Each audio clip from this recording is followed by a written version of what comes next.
Hej, jeg håber I har det godt derude. Vi har fået nogle bøger inden for det personlige udvikling. I kender godt det at være særlig sensitiv kan være i stor styrke. Det kræver bare, at man lærer, hvordan man passer godt på sig selv. Og det har forfatteren Ulla Thomsen skrevet en bog om, der er særlig sensitiv guide til det gode liv. Til dig, der stander alt ekstra kraftigt. Og kun vejleder læserne i, hvordan man kan få det optimale ud af sin stærke sensitivitet.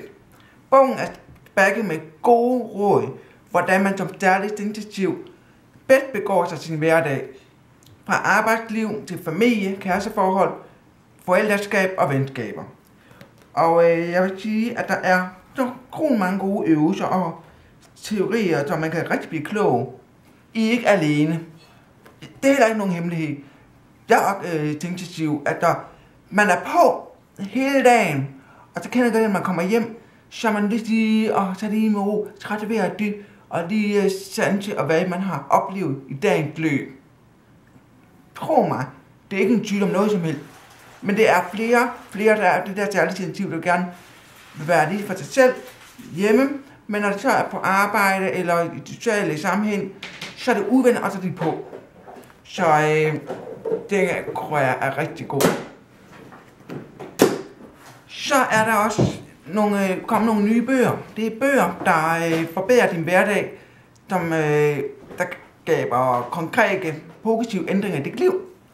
Det er 4 bøger. Det er for Cecily, Sov godt, Find ro, Bliv glad.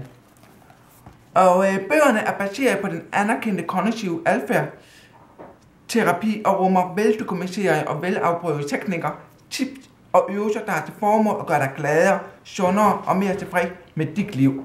Blandt andet i Sov godt. I kender godt, at der er nogen, der har søvnløshed og kan ikke sove godt om natten. Så er der nogle gode råd til, hvordan man kan få en god natsøvn. Så det er rigtig fedt, blandt andet at spise, sove og være glad. Og man kan passe på at ikke bruge mere med computer og tv inden i sendetid. Og det kender I godt for det ugeblade. Til jer, som har været begejstret og blevet inspireret af Eckhart Tolles bog Nuets kraft og en ny jord. Om at leve i nuet. Om at søge, sørge, nærvær og en dybere mening med livet. I kan kaste sig ud over en ny bog, som omhandler samme emne, men det handler om forældre og børn. Og som er skrevet af Shefali Tsabary, Forældre i nuet. Og hun viser, hvordan man kan lære sine børn at acceptere, hvem de er, og ikke bare føle sig tættere på dem. Men også bedre i kontakt med sig selv og mere tryg ved at opdrage veltilpassede glade børn.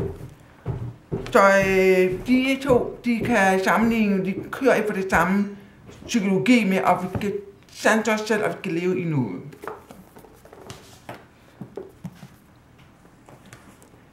Så det kan I blive klogere på jer selv i jeres personlige udvikling. Godt.